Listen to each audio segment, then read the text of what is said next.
Morning. It's Tuesday, November 12th, and time for the weekly meeting of the Board of County Commissioners of Indian River County. We're going to begin with a moment of silent reflection for first responders. This will be followed by the invocation by Jeff Smith, the Clerk of the Circuit Court and Controller, and then the Pledge of Allegiance, which will be led by Dylan Reingold. Please rise.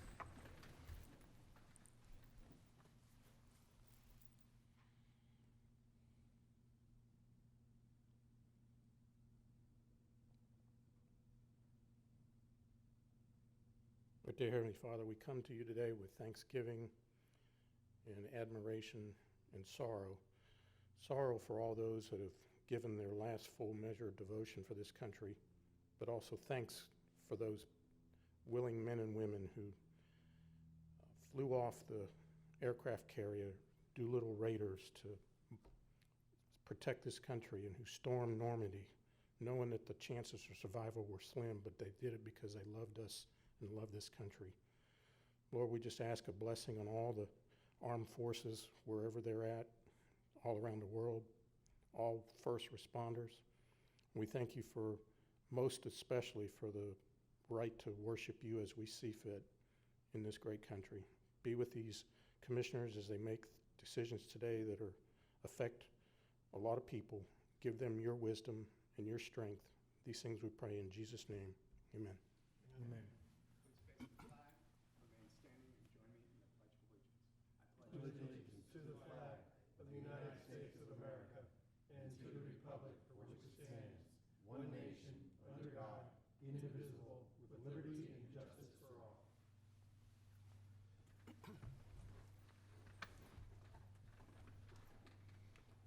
I'll ask the commissioners if there are any additions or deletions to the agenda or any emergency items.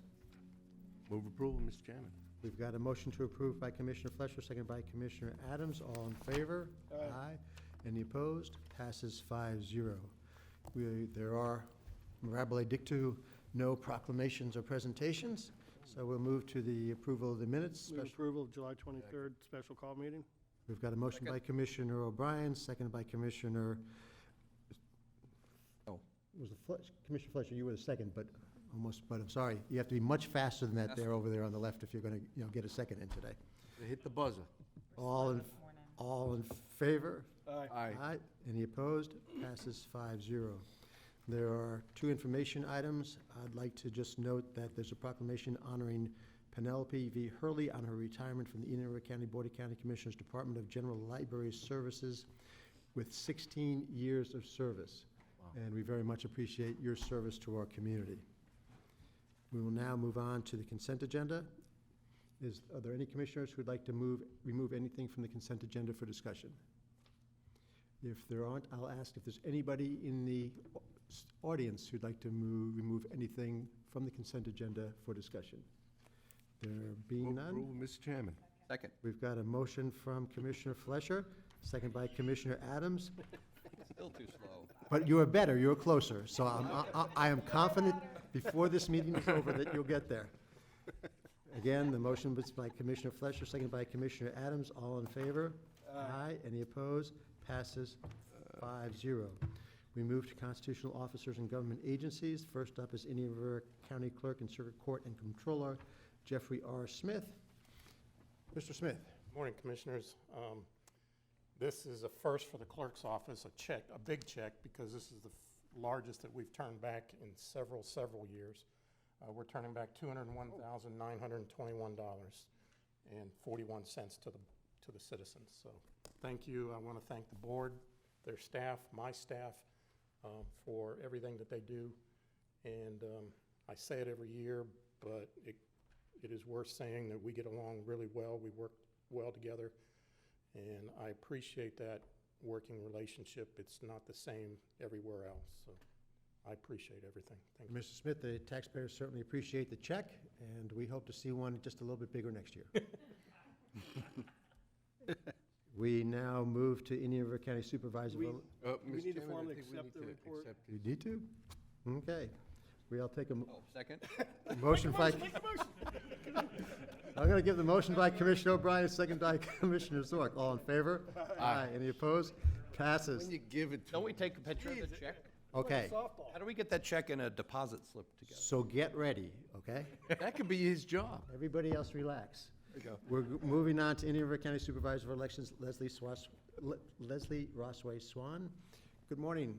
Good morning, Chairman Solari and Commissioners. Hope you all are doing well today.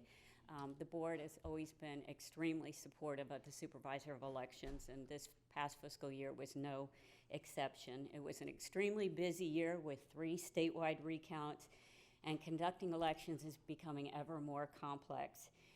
Due to a lawsuit this year, Indian River County had to provide all of their sample ballots in English and Spanish, and then a new directive from Governor DeSantis on April 11th requires us to provide Spanish language ballots and all of our election materials in time for the presidential preference primary, which is right around the corner on St. Patrick's Day next year. So this has been a monumental task for our small staff, and cybersecurity continues to be a top priority in elections. And our office was very fortunate this year to be awarded a federal election security grant, which provided us funds to mitigate interference in our electoral process. So this grant allowed us to purchase some things that we had previously put in our budget to acquire. Therefore, I'm delighted to be able to return $35,937. And we don't take in fees in our office, so it's hard to, be able to return a lot of money, but we were really excited that we were able to return this amount. So we want to thank you again. You all are wonderful. And thank you. I mean, it's great to live in a county which doesn't have a lot of problems during election time, and so we very much appreciate that. And I feel your pain, understanding the things that you've had to modify in your office, because other government agencies seem to be very peculiar about what they ask for. So again, this is one of those cases where I'm very glad that it's you and not me. So, Leslie, as always, you and your staff do an awesome job, and you make us proud. And as Commissioner Solari said, that it is nice to know that we don't have to be in the newspapers for screwing up an election. So thank you and your staff for all their hard work. We really do. And Awesome I job. appreciate them every day. Thank you. So Thank you thank you very very much. Mr. Chairman, yes. motion to approve and accept. We have a motion to approve. We gave you as much Second. time as possible. My God. Being courteous to let the other commissioner at the other end of the room have a chance to thank the Didn't notice Supervisor of the Elections. chairman trying to quiet him down so you could, okay, we've got the motion by Commissioner Fleischer, second by Commissioner Zork. All in favor? Aye. Any opposed? Passes 5-0. Move on to Indian River County Sheriff Darrell Law.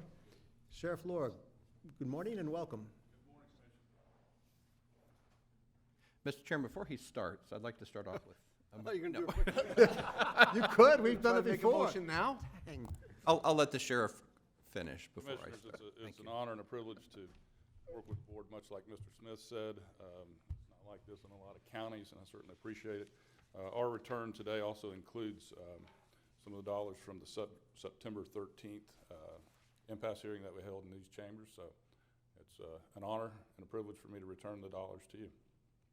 And again, Sheriff, thank you very much for the check. The taxpayers appreciate it. And once again, I'm always happy to say that one of the great things about living in Indian River County is how safe you can feel while you're out and about. And given my wife goes out and about an awful lot, I'm so really seriously glad for that. So thank you and your agency for all you do for our community. You're welcome. It's our honor. Mr. Chairman, I'd like to make a motion to accept the sheriff's check for $840,361.73. And I'd be happy to second. Dang, I missed it. So we have the motion by Commissioner Zork, second by Commissioner Adams. All in favor? Aye. Any opposed? Passes 5-0. And Sheriff, we've got a item regarding the State Criminal Alien Assistance Program, SCAP funding. Yes, sir. That's an annual thing that we do in front of this board to have dollars returned to us. It's a small amount of dollars that the federal government reimburses us when we house non-U.S. residents. And just for the note, Mr. Chair, that dollar amount has gone down in the last 11 years. It was $150,000 11 years ago, and now it's some $23,000, I believe. Just an observation. Thank you. Move Sheriff's request. Second. We've got a motion by Commissioner O'Brien to move the request, second by Commissioner Fleischer. All in favor? Aye. Anybody opposed? Passes 5-0. Sheriff, thank you very much. Have a wonderful day. We now move to departmental matters, Public Works, Storm Drain Awareness and Educational Art Program. Good morning. Good morning, Commissioners. Rich Berka, Public Works Director. So what we have today is Alexis Peralta is going to provide you with a presentation for Stormwater Awareness. As you know, the county has only rain down the drain is our motto. And we have, over the years, tried to educate the public with some success as to where the rain goes. You'd be surprised at how many people don't understand that the stormwater is connected directly to the river. A lot of people from up north think it's connected to the sewer system, goes through the sewer plant, and so on and so forth. So Alexis has come up with an idea with the help from some outside people to make the awareness even more art-friendly and have people discussing. And when this first came up, I can tell you a couple of weeks ago, people were already jumping on the bandwagon. We have volunteers, and as Alexis is going to show you, this is going to be big, I believe, and it's going to be fun too. So with that, I'll turn it over to Alexis, and she'll give you some information. You need fun. Thank you. Good morning.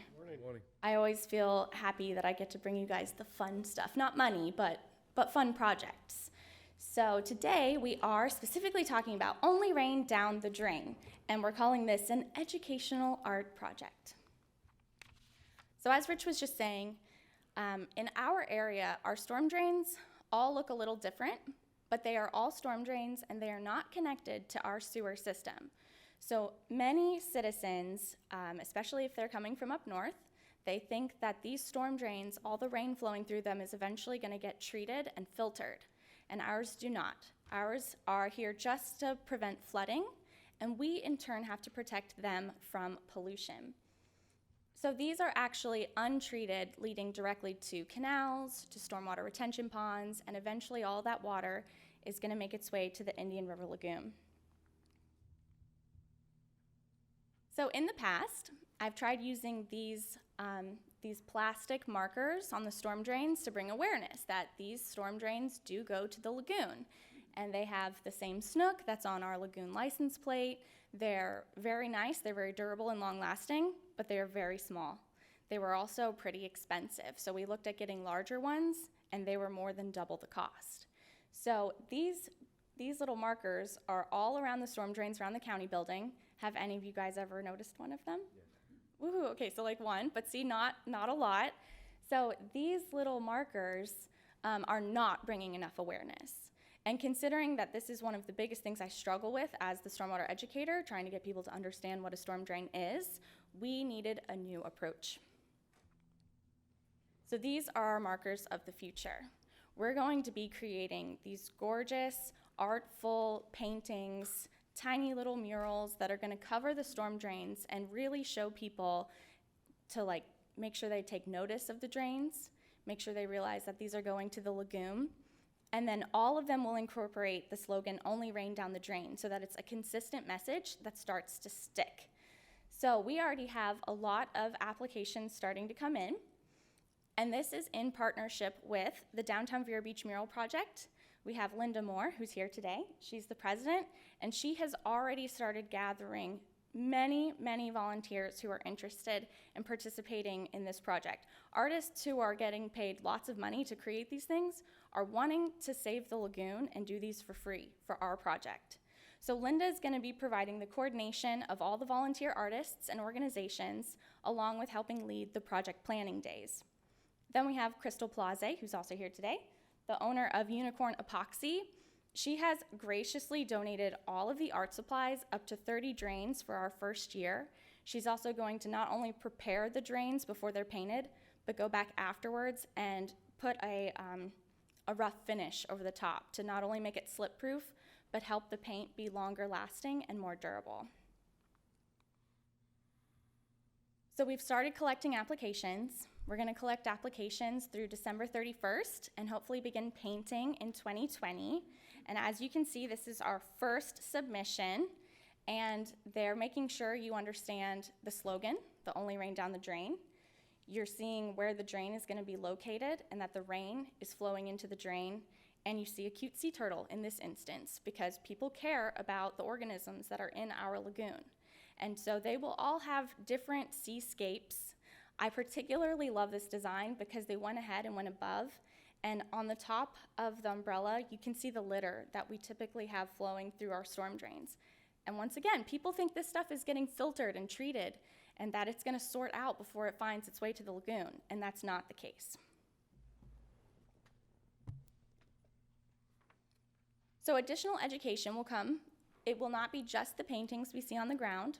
We're going to actually partner this with the Facebook pages on the Vero Beach mural project and the Stormwater page. And we will focus on different topics like fertilizer and pet waste and cigarette butts and litter, and how all of these different components affect the storm drains and ways that people can actually start protecting the stormwater itself. So it's not just about, look, here's a storm drain. It's about knowing what it is, where it leads, and how we can all protect it. So we also have these short little videos we're going to be making to go along, because videos get more traction on Facebook. Here in Indian River County, our storm drain system does not connect to the sewer. It leads untreated directly to the canals, which eventually lead to the Indian River Lagoon. This is why only rain down the drain is so important, because anything else is pollution. Quick, short, right to the point. People don't want to watch a 3-minute video all the time, but we're going to try and implement more of these short videos that gets people to understand what we're trying to get across really quick and easy. So which drains are we even talking about? Only storm drains that have a lot of foot traffic are going to be targeted for this project. We're also only starting with 30 in this first year to see how it goes. And a lot of these high foot traffic drains I have found are within the municipalities. So I've already been reaching out to particularly the City of Vero Beach and City of Sebastian, have a lot of storm drains along the lagoon that I would love to target in this first year. City of Vero is very interested. I've worked with Matt Mitz and Danessa Chamber already, and they said once we get approval from the board, they'd love me to come and talk to City Council, but they are all in because they have the same message of only rain down the drain, and they've tried to use the small markers in the past. Updated from this, the City of Sebastian actually contacted me again late Friday, and they said they are interested, even though they have another mural project starting already. They want specifically to work with the county stormwater in working on their storm drain paintings as well. So we were excited to hear that. And we have not heard back from the shores yet, but I also haven't found storm drains particular to this project in their area. I just didn't want to leave them out because they are part of our portion of the Indian River Lagoon. And what we want is this consistent message flowing across all of our drains in our area and showing people our entire section of lagoon that is impacted. So just to go through the drain art process, some of this is repeat from what I've already said, but so that people get an idea of the flow we're going to follow for this project. First, volunteer artists are going to be sending applications and designs first to Linda with the Downtown Vero Beach Mural Project. She's going to determine their artistic quality, the originality, if we think that it would be appropriate for this project. And then she's going to send the finalists to Public Works, and we will have final approval to make sure that it follows our message and that we approve of the design. We will also then go ahead and start assigning storm drains, and we'll be working with municipalities if it's within their area to get those storm drains approved. We're going to pick a series of Saturdays that we'll call Project Painting Days, and we're going to paint multiple storm drains in each day. Crystal is going to go through and prepare all the storm drains for the artwork. Linda and Crystal have already talked about getting boxed sets of supplies ready to distribute to the volunteers on those days. Like I was saying, multiple drains are going to be painted in one day. Myself, Linda, and Crystal will all oversee those. We'll rotate around and check on everybody, make sure that everyone's being safe, nobody needs anything, that everything's going well. After they're painted, Crystal's going to follow up with the rough surface glaze to protect the work, making it longer lasting and slip proof, and then the painted drains will be featured on Facebook. So additional information. The drain art durability.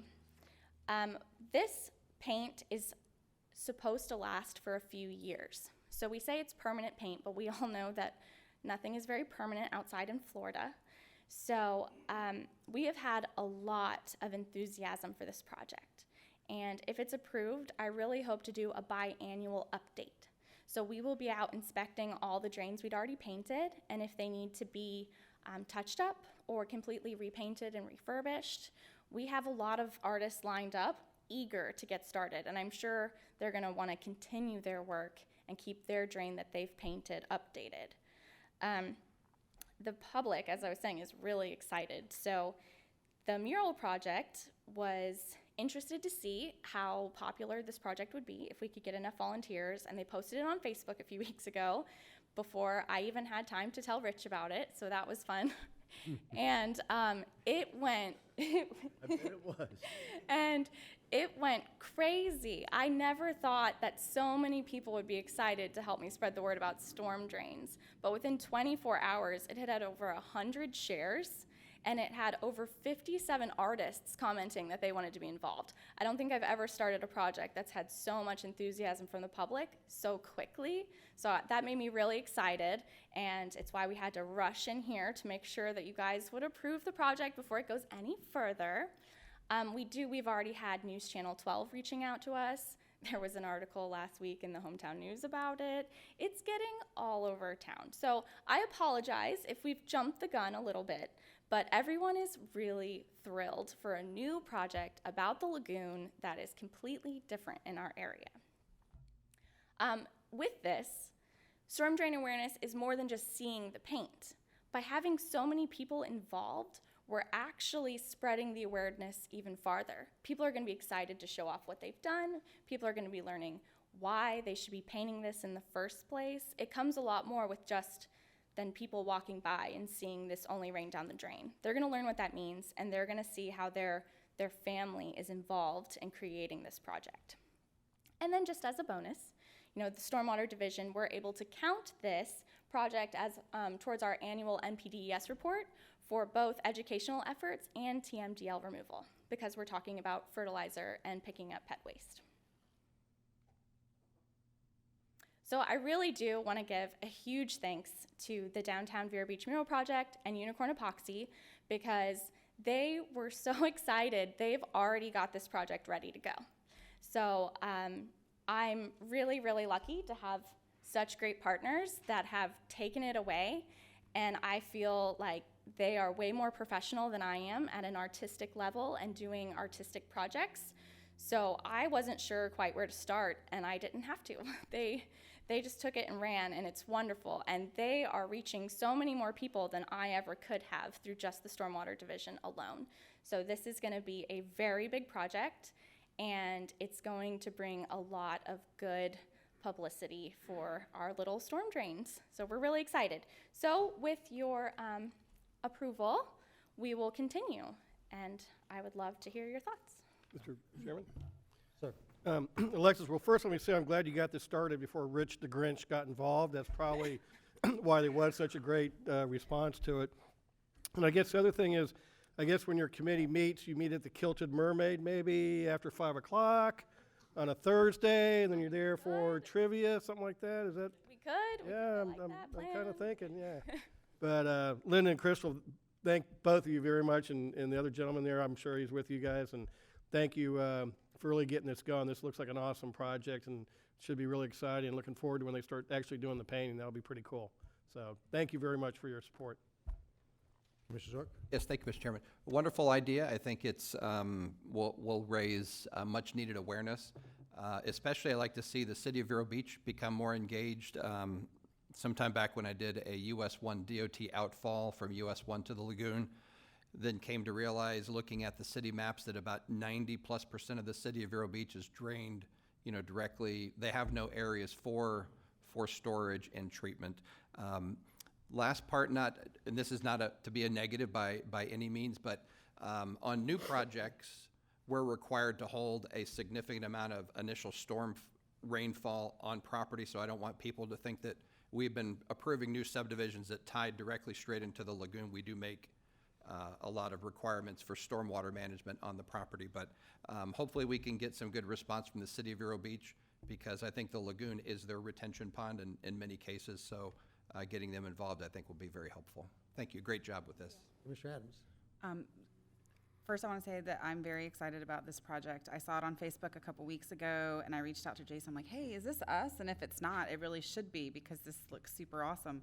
So not only am I excited about it for the aspect of educating the public, but just art in public places. It's so important in our society, and I love what's going on across the community with that. So kudos to you guys and our partners. How amazing that you guys are donating your time and supplies to get this done. We thank you so much, and looking forward to seeing this move forward. So with that, I'd be happy to move approval of the program. Second.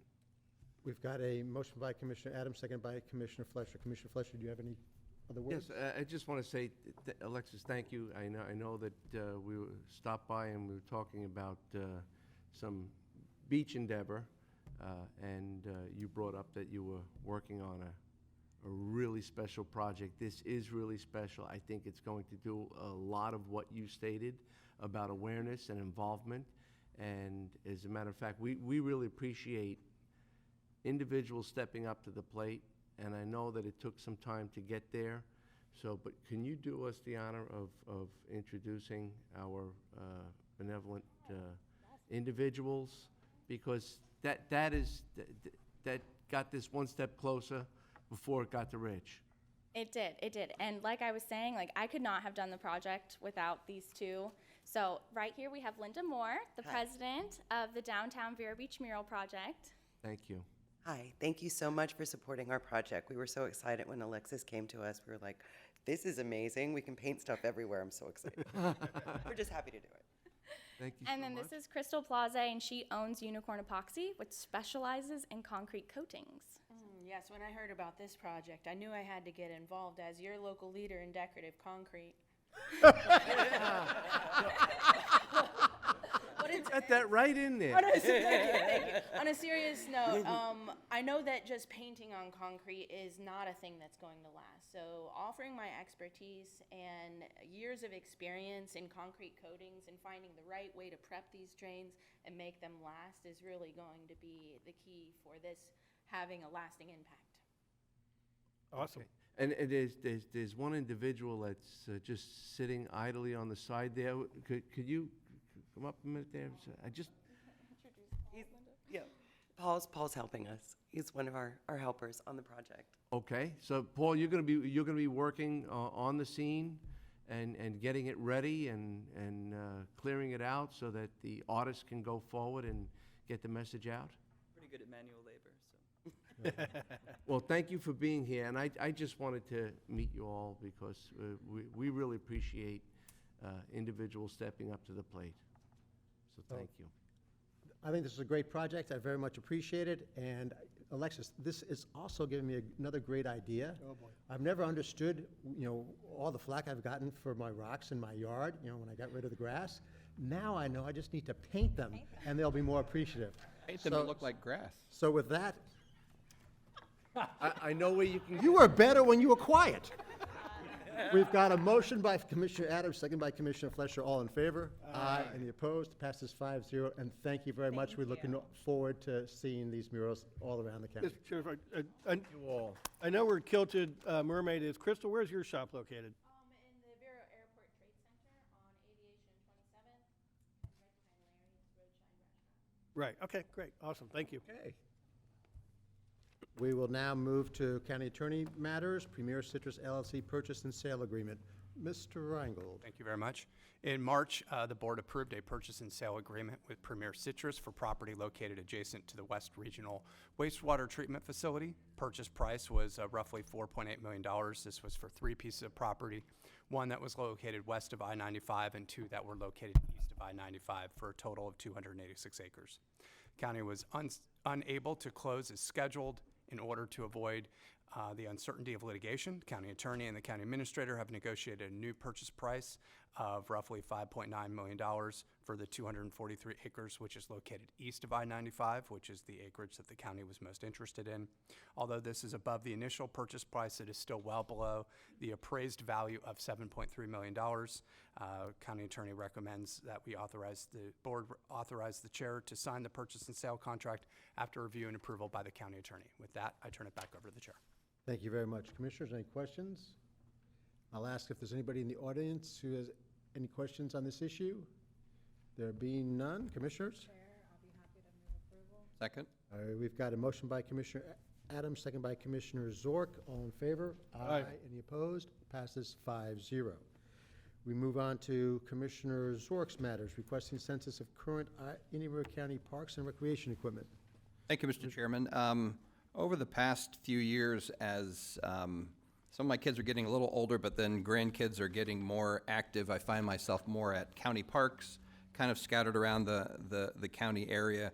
And one thing in talking with other adults or caregivers that are at the parks, that not that every park should be the same, but I think we should have some features that would be consistent. One of the areas that comes up fairly frequently is that we do not have an abundance of ADA accessible playground equipment. I think we're very good on our approaches from the parking area to the sidewalks to the play area, but in some of the parks we don't have as many activities that kids with disabilities or in wheelchairs or in walkers or some other type of assisted device. So also from some of the basic recreation equipment, some parks seem to have covered pavilion areas, some seem to have some cooking preparation area, or those small grills. Some have more benches than others, and I don't know what the right number is on each of these, but if there's consensus here today where staff would just go and look and see, we have a lot of great parks, but do we have all the right elements within those parks? Some parks may need more of one feature than another based on the typical or demand of users in the area. So that is my request for today, to just kind of look at do we have adequate ADA play devices for those challenge members in our community? And do we have fair representation of the other types of items that you would find in our parks in the community? Thank you. For a couple comments. One is I'm happy to have us go take a look and inventory what's there, but two things. One, you've got in your backup the idea of any identified shortfalls or deficiencies should be identified and included in the park budget for the next budget cycle. I fully disagree with that. We've got a 5-year plan, and just the way you explained everything, all the things that could be missing could, depending upon how it went, total hundreds of thousands of dollars, which would put off then everything else that's currently in the 5-year plan for some years. And I don't think this is the place from the dais this quickly to change the whole direction of the park. And I also don't want us to seem like we're micromanaging the Parks and Recreations Department. I think they do a fine job, and would rather have the direction for, the little things in the park theirs. Just one example, once you have cooking and grills in the park, you've got significantly greater problems with cleanup and stuff by staff. So, I feel much better about leaving sort of those decisions in their hands. So with that, I'm happy to, again, support the idea of an inventory, especially with the ADA compliance stuff, but we need to be careful, I think, on the others. So be happy to hear from other commissioners. Sounds good. Sorry. I agree with everything you say. I have no problem with moving this forward. I did have some questions about the details and logistics, pretty much in line with what your comments as far as the 5-year CIP. And just, some parks are going to need different inventories based on their usage and their location. I think park staff is probably best able to handle what needs what, and I would assume they have some type of inventory already. But if you want them to look at it again, I'm fine with that. But I do think that if there are identified needs that need to be addressed, that's worked through our normal CIP process, would be my suggestion. And I would be fine with that, and I know where we looked at where we moved the pickleball schedule around. We didn't change the money, we just changed the order. So once we see what's on the list, then we could see if something should be put earlier or later than something And we else. do that all the time. Sure, so that would be fine. I just didn't want us to move away from our normal way of doing things. Right. So we've got, I'll take that as a motion, Commissioner Zorc? Yes, sir, thank you. Which incorporates the comments by Commissioner Adams and myself. Any other comments by the board? Anybody from the public wish to comment? Yes, sir, come on up. Was there a second? I'll be Oh. happy to second. Name and address for the record. Good morning, Wilfred Hart, 61719 Place Southwest, Vero Beach, Florida. I too am in agreement with Commissioner Zork and Commissioner Adam and the other three that we ought to take a look at this.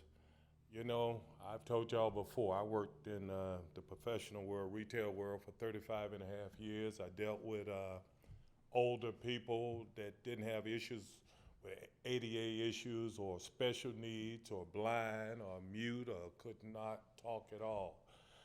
But the environment that I work in now, I'm seeing this 5 days out the week, and there's a great need for assistance in our parks. I'm not saying every park, you know.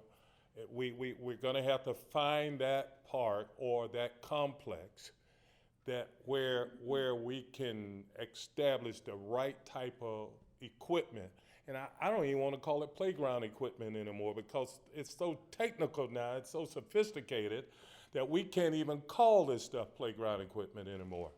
And you know, I've spoken to a couple of the commissioners and I said that I really want everything to start in the Victor Hart Senior Community Enhancement Complex because there is a need. And I invited my good friend back there, and I hope he comes up, Dr. Nick Capola, and we're going to talk, he's going to talk about how certain equipment will be able to help mentally challenged individuals. And I see this every day now. I never thought that and I guess I've lived in a bubble all my life. But now I see it every day. And I believe certain type of equipment will help our youth out. And I really want to start at the Victor Hart Senior Community Enhancement Complex. You have some of the smartest people in the building today. And I know he would do very well to point out or find certain complex or certain campuses, I don't want to call them parks, certain campuses are where we can, Mr. Solari, where we can set up certain type of equipment out there to help our less fortunate and our disadvantaged youth. Thank you. Actually, I'll ask if Kevin and Dr. Capola can stay after this meeting for about 10 minutes, because that's something that, okay, good. So with that, we've got, anybody else from the public wish to speak on this issue? Good morning. Name and address to the record, please. Good morning, Crystal Boujal, 8 Vista Garden Trails, number 102, Vero Beach, Florida. It is in the county. And good morning to all of you. Normally, I'm here to speak on behalf of the Gifford Youth Orchestra, but when I heard about the possibility of having this kind of equipment at the Victor Hart Complex, I wanted to be a part of at least the discussion this morning. One of the things that occurs to me is that the swimming pool there is already designed and welcoming children and families of disadvantaged, not disadvantaged, but what we call disabled children. The swimming pool is already a no-step entry so that many people can bring their children there. And it seems like this lends to having equipment at the playground as well, because you already have families that are coming there for other reasons. Not too long ago, I went to lunch with a woman who fussed at me for not leaving a very large tip. And so she added money to the tip, like twice the amount I left. And I asked her why she did that, and she said, they don't earn much, and so I'm leaving it because I can. So as you make the decisions about putting this equipment in the various complexes or parks, I hope that you will consider the fact that one of the reasons we do this for disadvantaged and disabled children is because we can, and there's no one else to do it for them. Once upon a time, they didn't have swimming pools such as the Gifford Pool. They didn't have walkways and other things that are provided to them now, And I hope that our county commissioners will consider moving the idea forward that we do care and we're willing to spend money to assist. I know that you have a plan. I understand the 5-year plan, but I like the idea that I think I was trying to listen to hear who was it that said we could move money around. Was that you? Commissioner Zork, thank you. If you see fit to do this for the disabled children, I hope you will consider moving money around to show that we care for them just as well, because we can. Thank you so much. Thank you. Anybody else from the public wish to speak on this matter? We've got a motion by Commissioner Zork, second by Commissioner Adams. All in favor? Pardon? All in favor? Aye. Any opposed? Passes 5-0. Moving on to special district and boards. First up is solid waste disposal. Your favorite Oh, subject. Jesus. It's in small print on my agenda and I skipped it. I do so apologize. So you guys decide to be awake for this one item. Commissioners' open dialogue. We'll begin with Commissioner Flesher. Oh, thank you, Mr. Chairman. I appreciate the opportunity. I just want to say two things. We've had, again, we've just had Veterans Day, was what the nation calls Veterans Day. And I just want to say thank you to all our veterans and the families of the veterans and all of our patriots in this community, because it appeared to be a Veterans Week. There were so many celebrations, and our veterans step up to the plate each and every way to ensure that we have those patriotic moments. So whether it was on the Memorial Island or in the city of Sebastian, Riverview Park, or the Marine Bowl, there were so many activities happening, and many of the businesses got involved, that we are just blessed to have the veterans that have served to provide us with days like today, but more importantly is that they continue so that the youth of this community understands how important it is to serve, to have honor and respect, and it was a very exciting week. So I just wanted to share that and say thank you to all our veterans.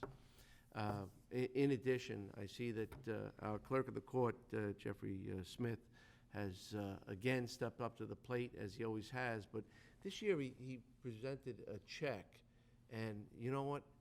Scott really would like to take a picture of our clerk of the court presenting the check to this commission, so could we provide just a moment of that and just have... Sure, why don't we finish the commissioners' dialogue and then when we do that. Thank you very much. Commissioner O'Brien. Yes, thank you, Mr. Chairman. Going off of a tip from Commissioner Adams, I was able to hook up a airboat tour with Abby Johnson, who is our government liaison for St. Johns River Water Management District. And we started out in the newly created, what they're calling Headwaters Lake, which is just to the east of the Stick Marsh. And, you know, when Doug Bornick, our board member, was first talking about this, he described it as just clouds of ducks out there. And last Thursday, there were literally clouds of ducks out there. I think they should have named it Clouds of Ducks Lake. I think that would have really invoked some tourist destination. But the place was just thriving. Everywhere you looked, there was waterfowl, long-legged waders. We saw a whole bunch of the Everglades snail kite, which is really neat to see them out there. And then our airboat captain, Pete Henn, he is a dike jumping fiend. So we jumped the dike and got into the Stick Marsh and ran that for a while. Then we had to jump another dike, and that got us into Blue Cypress Lake. And we toured some of that, and we saw the osprey nests and everything. And I'll tell you this, I'm not an expert in freshwater systems, but when I looked in the water and I saw just all these minnows and fish and stuff, and then the volume of the bird life, just long-legged waders, every osprey, like 2 out of every 3 osprey had some type of fish or something in its talons. And just based on all that, I'd have to say that those marshes out there are just thriving. The water was looking good, you know, and it's not being released to the lagoon, so that's great. But y'all, if you haven't, you ought to get a hold of Abby and ask her to set up an airboat tour for you, because it's really impressive out there. We went by and looked where the new boat ramp is going to go. They're going to start working on that in 2020, so that's going to be exciting. And just a really great recreational amenity for the whole community. And I think it'll bring a lot of people in from out of the county as well. So if you get a chance, get a hold of Abby, and they'd be glad to take you out there and give you the shop. And it's really a very worthwhile morning spent out there touring the marshes. Commissioner O'Brien, I think the idea of Cloud of Ducks Lake for that lake would be such a great name. I think it's one of the best ideas you've come up with as your term on the commissioner. Thank you. So if you want to bring that back up, I'd be happy to support it. Seriously. No, they've already So what? named it. And Government makes mistakes all the time, and you change it. So. well, yeah, it's just like we refer to it as a death train. We can always refer to it as Cloud of Ducks Lake. And Okay, well, that's what I'm eventually moving catch from now on. Commissioner Adams. Sure, thank you. A couple things. One, I know I mentioned at the last meeting that Vinny was kind enough to take myself, Brian Sullivan, and Kristen on a tour of the water plant, Osprey Marsh, and the landfill. It was a great day. I thoroughly enjoyed, I know it sounds weird, but I thoroughly enjoyed the time, and I appreciate him doing that. We also, since last we met, the Treasure Coast Regional Planning Council and the South Florida Regional Planning Council had a joint meeting down in West Palm.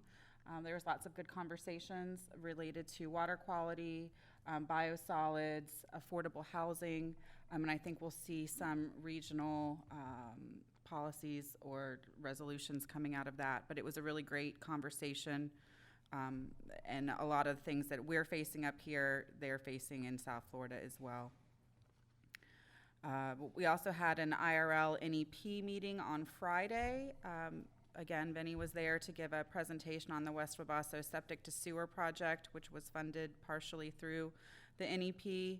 There were many great comments from the NEP board, not only acknowledging the benefits of septic to sewer projects, but the ancillary improvements to infrastructure like the roads and drainage and economic development and property values that these types of projects bring, that they were very happy to see moving forward. So I appreciate him being there to share that story.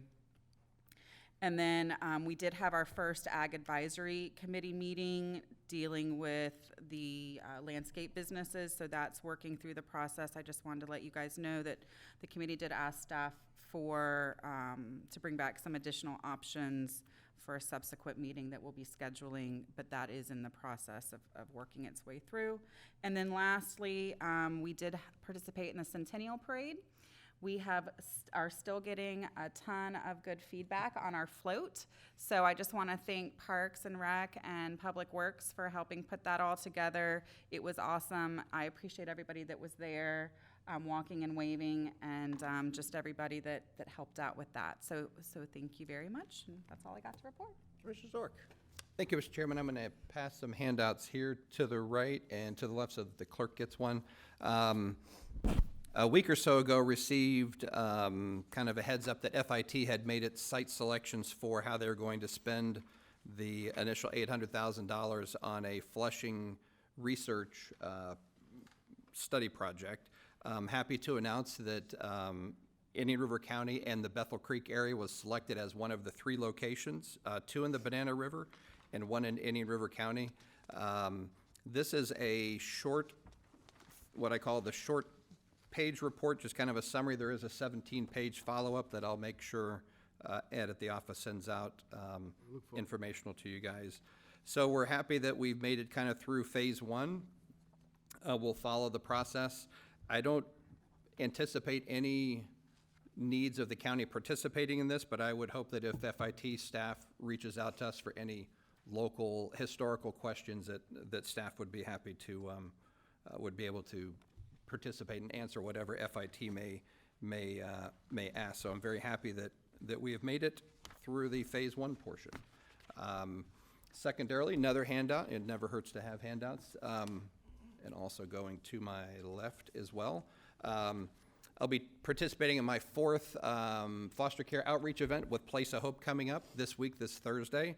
For those of you who may know somebody that's been interested or have thought about considering becoming a foster parent, and one of the reasons this is very important in Indian River County, we are literally 25 to 30 beds short which that means if a child was removed this past weekend, they could be placed anywhere from Jacksonville to Miami to Tampa.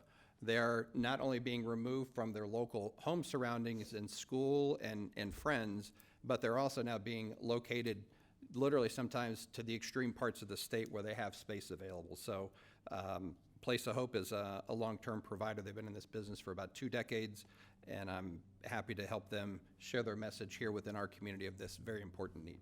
Thank you, Mr. Chairman. Thank you. Now I guess it's time to stand up and take a picture.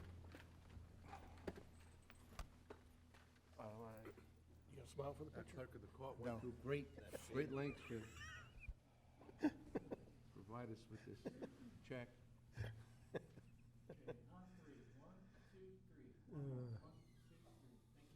So now he's got something. I'm still upset you wasted the money on the big check. Yeah, I mean, justify a little something here. Move on to the Solid Waste Disposal District. Move approval of special call minutes of Second. July 23rd. Motion by Commissioner O'Brien, second by Commissioner Flesher. Any discussion? All in favor? Aye. Aye. Any opposed? Passes 5-0. Next up is final pay for 12th Amendment to Republic Services for Hurricane Dorian Services. Mr. Burke. Good morning, Chairman. For the record, Vincent Burke, Director of Utility Services. You may recall that the board was presented with a closure plan of the convenience centers by staff in the summer months. The board did accept that, and you can see in the agenda packet that we were able to close some of the convenience centers down prior to the storm in the first week in September, Hurricane Dorian. So we did receive a few phone calls about some irate residents that were upset that the centers were closed, but I think overall, for safety reasons, for security reasons, it was a good thing that we were able to at least close those centers down, specifically Oslo and Fellsmere, and empty those out. So this final pay is for the additional yard waste and or garbage services that Republic Services stepped up to the plate and helped us out with. You may recall that under Resolution 2019-58, Mr. Brown had the authority to sign this. We brought that back on September 10th after Hurricane Dorian passed us to ratify that agreement with the board, and this is looking for SWID staff's approval for the amount of $34,022.77 to be able to reimburse Republic Services for the labor and or material removal of the convenience centers to the landfill. Available for any questions that you may have. Any questions for Mr. Burke? Move Okay, move approval. We've got a motion by Commissioner Adams, second by Commissioner Flesher. Anybody from the audience care to speak on this issue? All in favor? Aye. Any opposed? Passes 5-0. Next up is interlocal agreement between Solid Waste Disposal District and St. Lucie County for recycling services. Mr. Burke. Thank you. You may recall that Tropical Recycling was under contract with the SWID until August of 2022. However, they had a catastrophic roof failure of their facility down in Fort Pierce. That facility was subsequently deemed to be unsafe by the city of Fort Pierce, and as such, they were unable to resume services. I have to applaud Mr. Howard Tipton and Mr. Brown for working very, very well together to be able to have some sort of intermediary agreement. That agreement has allowed us, SWID, to be able to move our recyclables down to the St. Lucie County single stream processing facility in the interim. So I would also like to thank Mr. McIntyre and Mr. Landry of St. Lucie County for working with staff. Dylan always is exceptional with his response rate and trying to navigate the waters of uncertainty with SWID. And so we are proposing to bring this agreement to the board for approval. I must note that in the agenda item, St. Lucie County is not having a meeting today, but they are prepared to bring this to their board meeting on next Tuesday, the 19th of November. So just a quick summary, there is no cost to SWID at this time. So in essence, we are basically paying for the transportation of the material that's brought to the MRF facility down in our landfill. It's picked up by Republic Services, put into containers, and then transported down to St. Lucie County facility.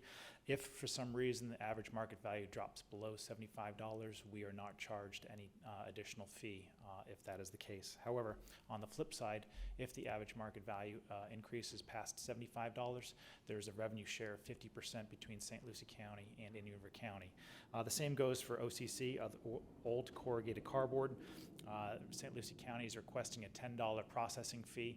If the market is above the $10, there's a 50-50 split between SWID and St. Lucie County. So while there is a potential for some revenue if the market's bounced back, and talking to some of those folks that are in the recycling business, they think the down market is coming to a near end. There's other places that have rebounded. We're being told that some of the material that was actually processed in China is actually being taken apart and actually moved to other Southeast Asian countries to be able to process that material. So we believe that, according to some folks that are in this marketplace, that AMV may rebound in the near future. So this protects us from any potential revenue sharing in the future. So I just wanted to say that, again, we are thankful for St. Lucie County stepping up to the plate. In some places, most places are paying $120 per ton. We are not paying any additional money to be able to move our material down to St. Lucie County. So funding from the recycling services budget and available in the SWID recycling account, which is funded from SWID assessment and user fees. We estimate about 20,000 tons of single stream recycling at a rate of about $15 per ton for transportation. We're going to be going out for bid for that shortly. But we certainly would like to ask for your recommendation to approve the interlocal agreement with St. Lucie County, and if the board approves, to authorize the chairman to execute the same as presented upon legal review and approval by the same agreement by St. Lucie County Board of County Commissioners next Tuesday on the 19th.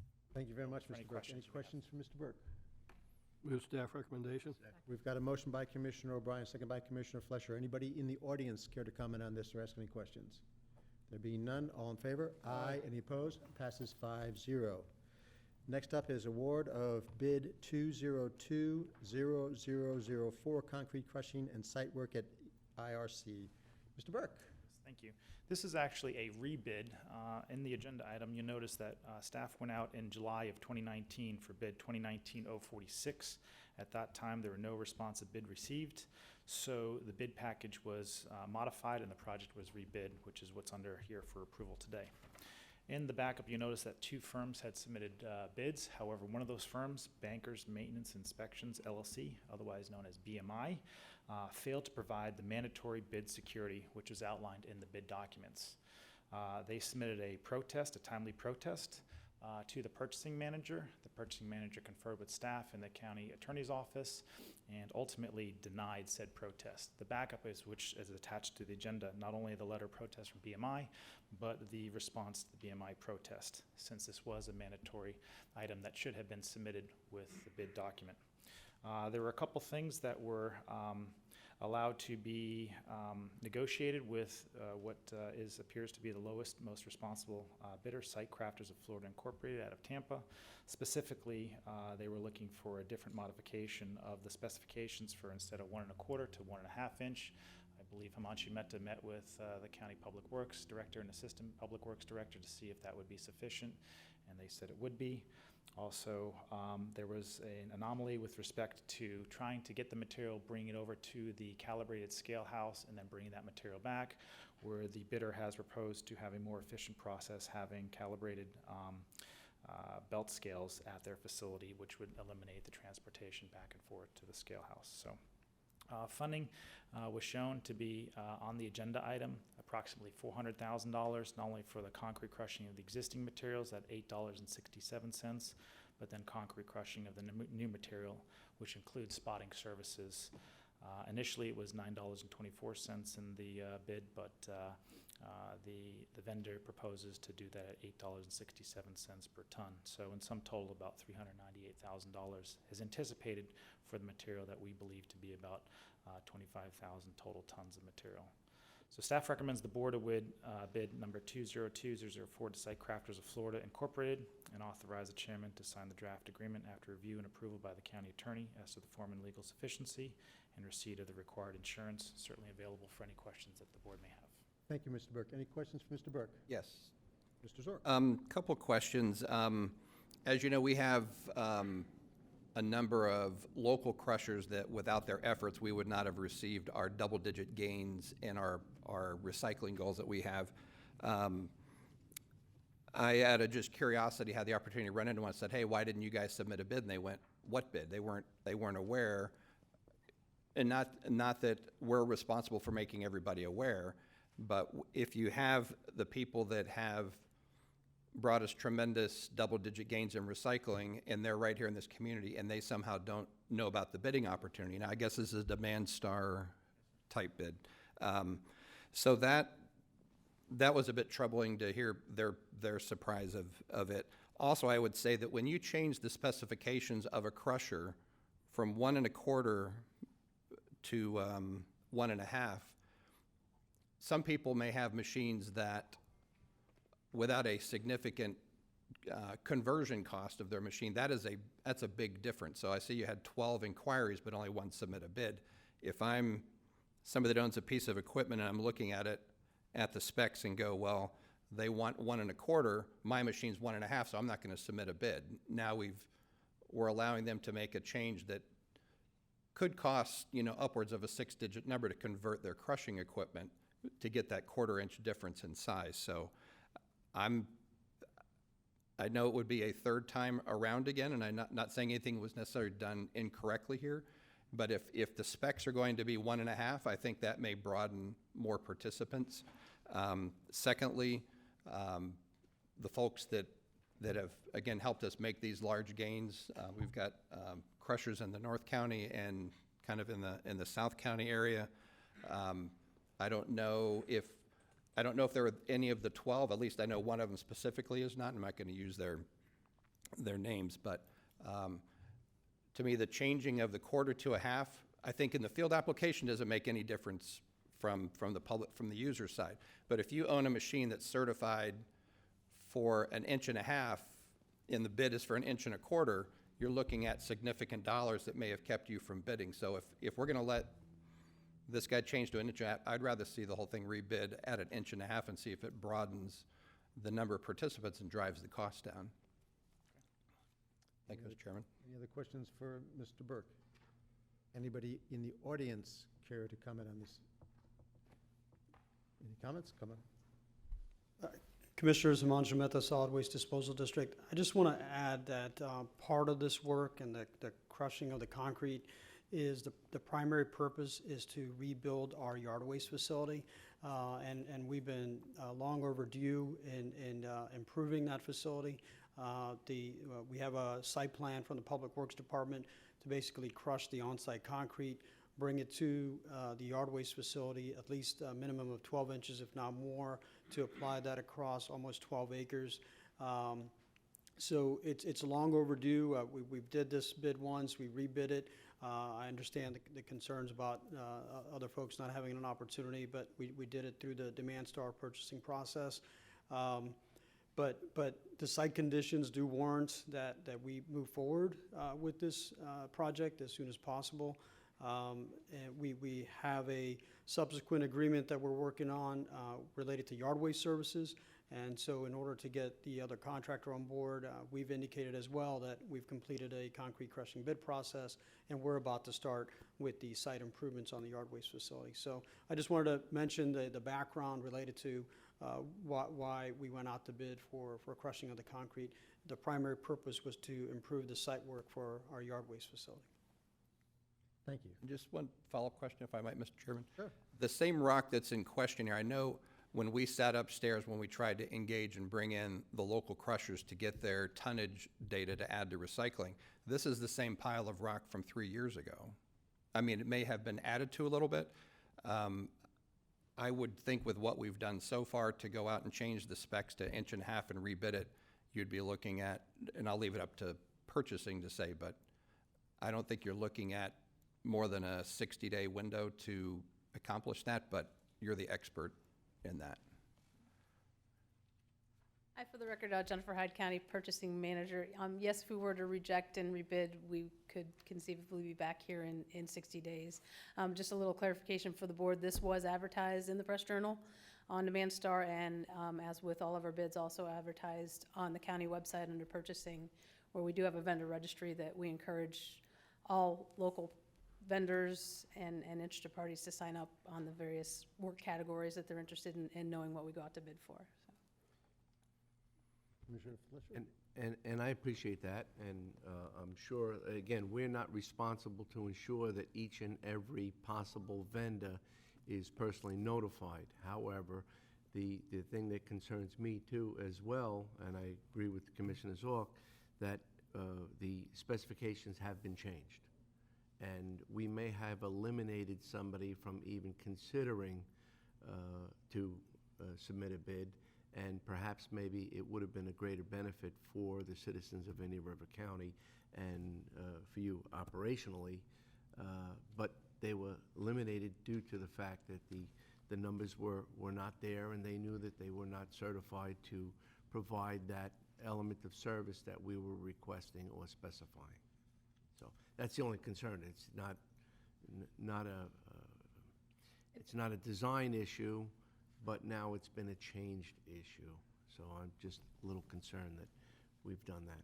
And we do have a forum in all of our bids and RFPs. If anyone has a question about our scope, our specifications, they have the ability to send in questions.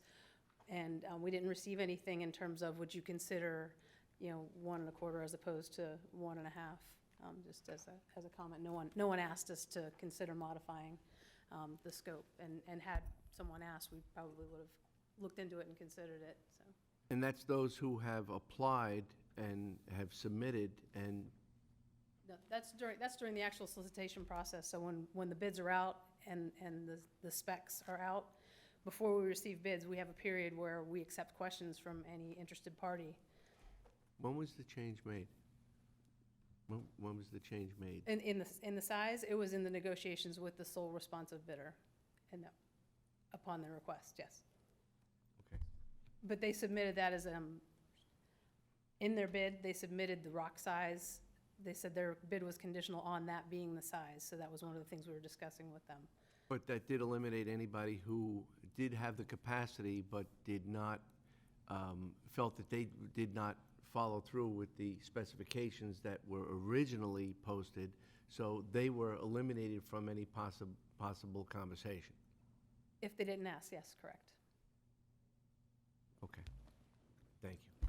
Commissioner O'Brien. Jennifer, just so, in this particular case, if they submitted it with the 1.5 inch, would that necessarily reject their bid, or to be something that the bid review committee would consider in their comparing it to other bids, say we got more? If we'd gotten more than one, then I don't know that we would have actually had any discussions with them, because this was a straight bid. The only reason we were able to actually have these kind of follow-on negotiations was because they were the sole responsive bidder. So if we had gotten a second bid that didn't argue the specifications, then we probably would not have considered them. Okay, because it seems to me that when they come up with ideas like using their belt system for the weighing, which would be, to me, a big cost savings because you don't have to transport to the scales and back, that I think we would want to encourage that kind of creativity when we go out for bids on things. Not that, not putting blame anywhere, but, sometimes we can't think of everything, and these are companies that do this for a living, and they know that, yeah, if we do it this way, it's a cost savings that maybe we hadn't considered. So I think, in one respect, I'd like to encourage bidders to come, if they have a better way to make a mousetrap, then we should certainly be able to at least look at it or consider it when we do this, if it keeps the cost down and saves us taxpayer dollars. So, and I do appreciate Commissioner Zorc's comments, because I kind of thought the same thing, but at the same time, if there had been other bidders, as you said, they could have sent in the form or whatever in question, hey, can we submit it 1.5, or would you consider 1.5? Is that correct? Yes. Okay. So, yeah, Mr. Chairman. So I appreciate everybody's comments, but we've been trying to address the issue of the landscape yard, the lawn debris, yard for quite some time now, and it is a disaster. I mean, it looks better now, but in the rainy season, it's a mess. It needs to be addressed. If we want to look at our bidding process and review how that's done, I'm happy to do so in the future, but this has been on the table trying to find a solution to this for over a year now. So I know 60 days doesn't sound like a long time, but that's best case scenario if you rebid. That's not taking into account that we're going into the holiday season. that all this other stuff is going on. So I feel like we need to move this forward. If you guys want to relook at the bid process for how we bid in general, then let's do that. But I don't want to hamstring this project. It's the same process that we've gone through, and people have submitted questions about bids for other things. They've gotten answers.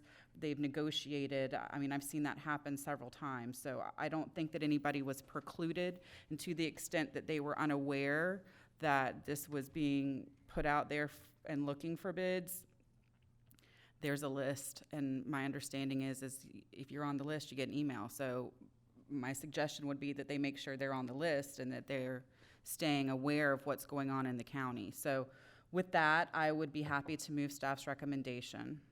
We've got a motion by Commissioner Adams. And I'll second that, and just also one comment. This is just a one-year contract to begin with, is that correct? I think, and then there's 5 one-year renewals, so I think it's just initially 1 year. So we can get this started, and then if staff determines or the need to rebid it after that first year, then we can do that as well, I think. Correct, the term is 1 year and then additional 5, option for 5 additional 1-year extensions. So, second Commissioner Adams' We've motion. got the motion by Commissioner Adams, second by Commissioner O'Brien. All in favor? Aye. Any opposed? Aye. Motion passes 3-2. Commissioners Zork and Flesher voting against. And with that, thank you very much, everybody. We are adjourned.